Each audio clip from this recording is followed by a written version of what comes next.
Greetings, beautiful people. My name is Jan Blake, and this is your Friday Dilemma. Once upon a time, there were two friends, both of them beggars, both of them living with a disability. One of them was blind, one of them did not have the use of his legs.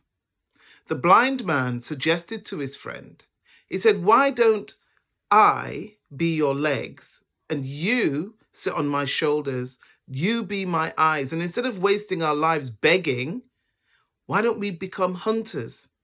Using your eyes and your hands, you could hunt. You could tell me which direction in which to walk, and that's what I'll do. What do you think?"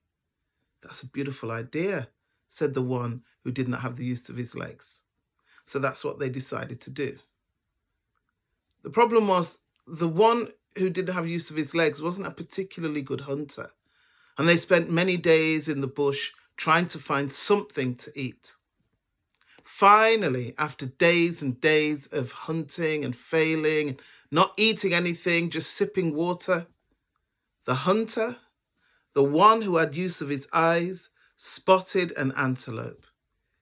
He drew his arrow from his quiver. Shoo! He let fly the arrow. The arrow struck the antelope, killing it dead. "Yes," he said. "What was it?" said the blind man. "What was it?" "Oh, it wasn't much," he said. "It's just a frog." "A frog," he said. "I'm so hungry. Perhaps we should eat the frog." "Perhaps we should," said the one who had the use of his eyes and not the use of his legs. And so he directed the blind man towards the fallen antelope. And then he asked the blind man to set him in a certain place so that he could make a fire. And that's what he did. He also kept his eye out for frogs, and he found one.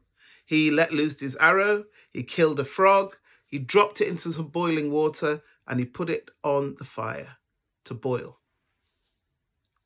As it was boiling, he was skinning the antelope and cutting off the juiciest, succulent part of the meat, the leg and the thigh meat.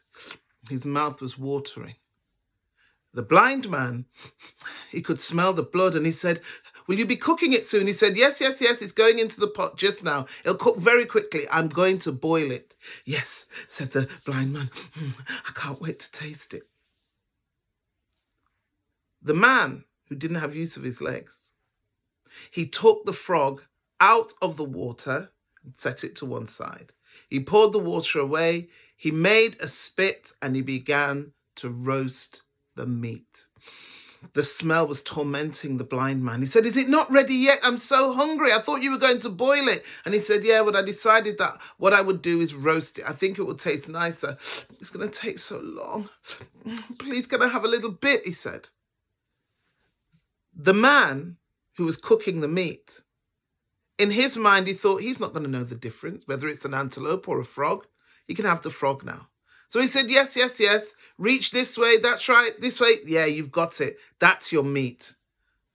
The blind man picked up the frog and he bit into it. But the frog had collected water from the pot into its swollen body, so that when the blind man bit it, it squirted into his eyes. "Ah," he said, "my eyes!"